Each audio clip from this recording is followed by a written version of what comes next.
नमस्कार दोस्तों, मैं फ़रीद ख़ान एमएमएस न्यूज़ 24 में आज आपके बीच एक बात करना आया हूं। और बात है अपने ही बच्चों से जुड़ी हुई, अपने ही समाज से जुड़ी हुई, अपने ही रिलीजन से जुड़ी हुई, अपने ही लोगों से जुड़ी हुई।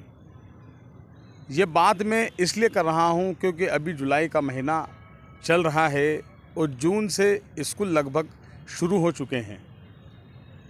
हम लोगों ने देखा कि कई मध्यम वर्गीय परिवार, कई गरीब परिवार अपने बच्चों की ड्रेस के लिए, उनके लिए कॉपी किताब के लिए, उनके बैग के लिए और उनके तमाम शूज़ के लिए, अलग अलग चीज़ों के लिए परेशान होते हुए देखे। जब बच्चा बड़ा होता है तो उस दौरान परिवार पे धीरे धीरे जिम्मेदारियां बढ़ती जाती है और इस जिम्मेदारी को निभाने के लिए उसके जो माँ बाप, उसके जो पेरेंट्स होते हैं, कहीं ना कहीं जिस तरीके से जो ज़रूरत होती है उस तरीके से वो काम करते हैं। हम ये जो बात कर रहे हैं ये तो स्कूल की बात हुई, लेकिन हम स्कूल के अंदर ही क्लासरूम में जाते हैं और क्लासरूम में जाकर देखते हैं कि दो बच्चे आपस में लड़ाई करते हैं। और जब दो बच्चों की लड़ाई होती है तो ये जो दो बच्चों की लड़ाई होती है तो धीरे धीरे ये गुटबाजी में तब्दील हो जाती है। गुटबाजी में तब्दील होना ये तो बहुत पुरानी बात है। कॉलेज के ज़माने में भी, कॉलेज के दिनों में भी, स्कूलों में भी अलग अलग तरीके से अलग अलग गुट बनाए जाते थे और होती थी।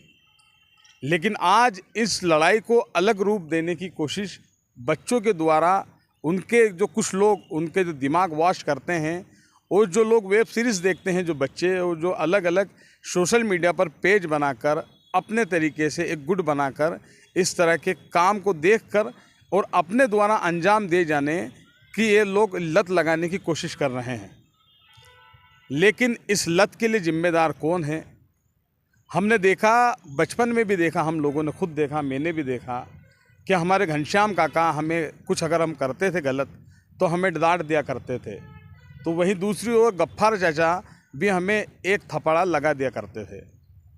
लेकिन आज वक्त बदल चुका है। आज 12-14 साल के जो बच्चे हैं उनको अगर कोई कुछ कहता है तो सीधे सीधे अलग तरीके से उस बात को टारगेट किया जाता है।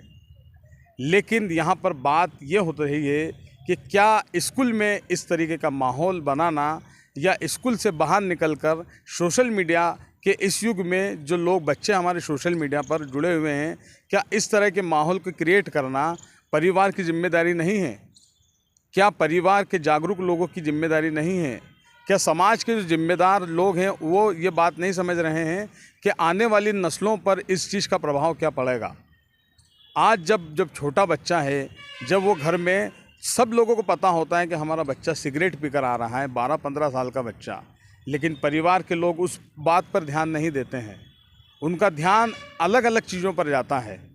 तो क्या जो बच्चों में जो नशाखोरी की जो लत बढ़ रही है उस ओर ध्यान देना ज़रूरी नहीं है? क्या बच्चा अलग अलग तरीके से रहकर अपने एक अलग प्रभाव बनाने की कोशिश कर रहा है?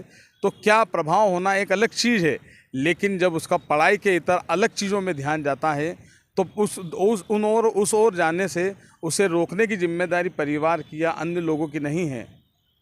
हम लोगों को समझना चाहिए कि हमारे जो बच्चे हैं, ये कम उम्र के जो बच्चे हैं, अभी पूरी तरह से युवा भी नहीं हुए हैं, लेकिन ये जो गलत लत में लग रहे हैं, गलत तरीके से इनको एक जो मैसेज दिया जा रहा है, क्या इस मैसेज को फॉरवर्ड करने के लिए हमारे बच्चों का इस्तेमाल नहीं हो रहा है?